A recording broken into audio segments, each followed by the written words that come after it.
to Inspire Your Space, where I'm trying to bring out the best in you, because believe me, the best you is yet to come. So we're continuing on with our Locked In But Not Locked Away series. Last week did y'all love last week? Because last week I thought all those challenges were super duper fun, innovative, and like interesting and unique. So we're on with a whole new set of challenges coming this week. Starting today, this is gonna be a challenge that you bookworms are going to love. And I'm not even a bookworm, but this was a very interesting, thing to do. So I have been reading 2 books. One book I ended up finishing, and the other book I'm still currently reading, so I haven't finished it yet. So yes, that is the challenge. Go find 2 books, one that you have finished and one that you haven't finished, and let's assess it. Let's see, okay, who is the author of the book? What is the book about? What are some main takeaways that you've gotten from the book? And yeah, so I'm just gonna get right into it. I'm gonna share with you guys first the book that I have finished. And this is the book. Okay, so the author of this book is Chimamanda. Wow. Okay, let's try this one more time. Chimamanda Ngozi Adichie. And it's funny, guys, because I literally looked up how to say her name before this video, and I said it clearly like 10 times. I don't know why. It's just her. And I'm also Nigerian, so she's Nigerian, and I loved how I was able to relate to her immediately through just that. So the book is called We Should All Be Feminists. And so I'm not necessarily a feminist. I'm more so an equalist, where I want everybody to be given an equal opportunity in all areas. I thought it was interesting because her journey, like I said, was relatable, and it was just something that I was happy to learn from her perspective.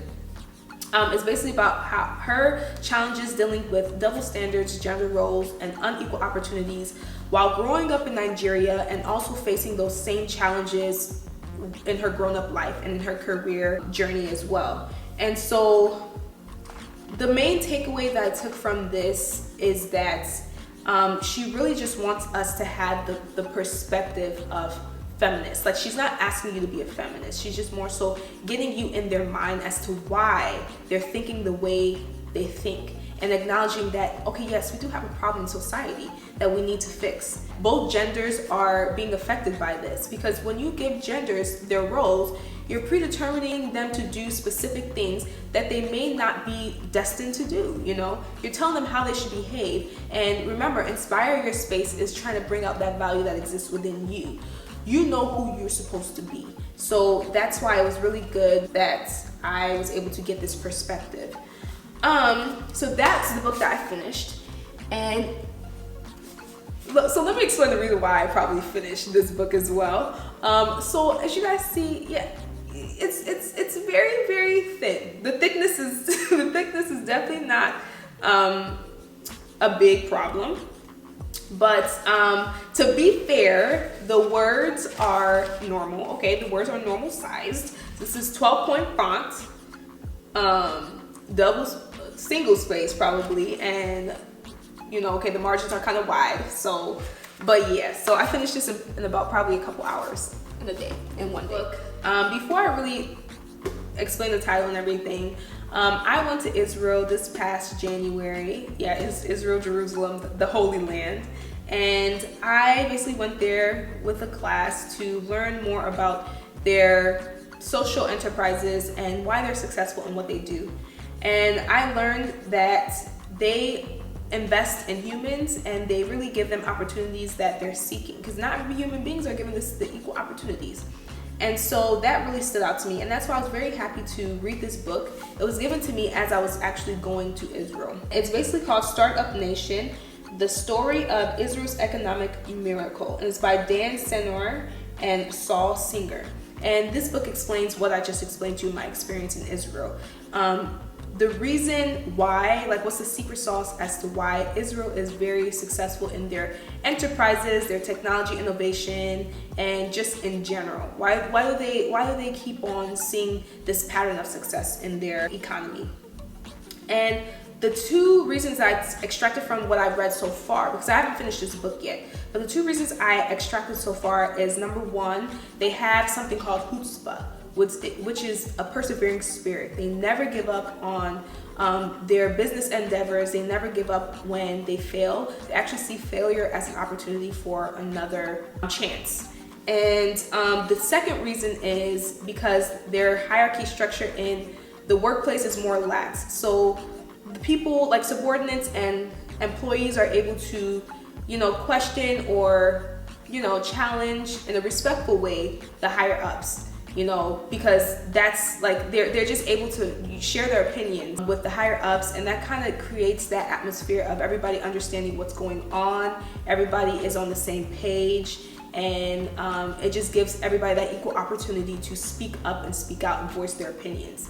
And when everybody's on the same page, it's a good day. It's a good day when everybody's on the same page. When we all on the same page, we all okay. So I don't know where that came from, but I ended up not finishing this book yet. I still have yet to finish it. I haven't finished it yet because I remember this I started reading it more heavily when school started, and school just took over. We all know when school takes over, there's literally nothing you can do about it. So these were the two books that I read, and I encourage you guys to even look it up and see if you would like to read it yourself. They were both very interesting. But yeah, that was the challenge for today. I'm really happy to share with you guys these books.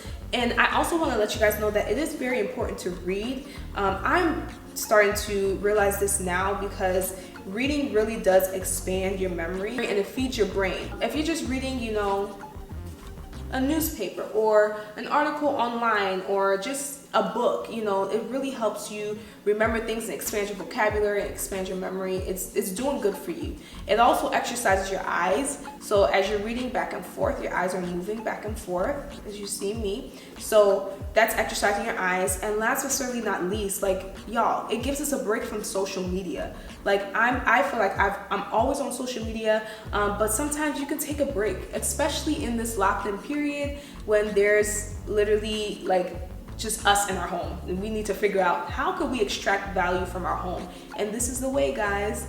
So I hope you guys really enjoyed this episode. I challenge you guys to find two books, one that you have read and one that you haven't read, and post it below.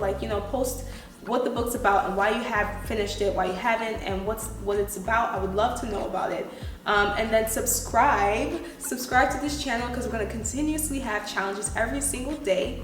And then like and share this with your friends so that they can also participate in this fun journey on finding who we are. And see you guys tomorrow.